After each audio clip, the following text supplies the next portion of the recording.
Siz bilarmidingiz 0 faktorial 1 ga tengligini? Keling bugun sizlar bilan o'shani ko'ramiz. O'zi n faktorial qanaqa topiladi?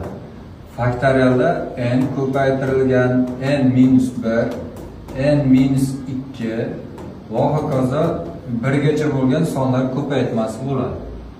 Endi n minus 1 faktorialda hisoblaymiz. Bu degani n minus 1, n minus 2 va hokazo 1 gacha bo'lgan ko'paytma.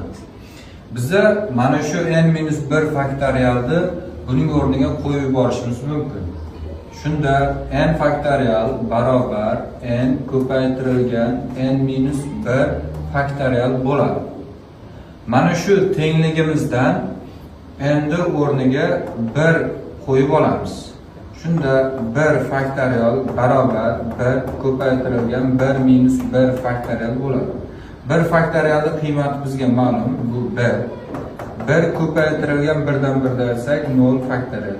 Shunda natija 1 teng 0 faktorial bo'ladi.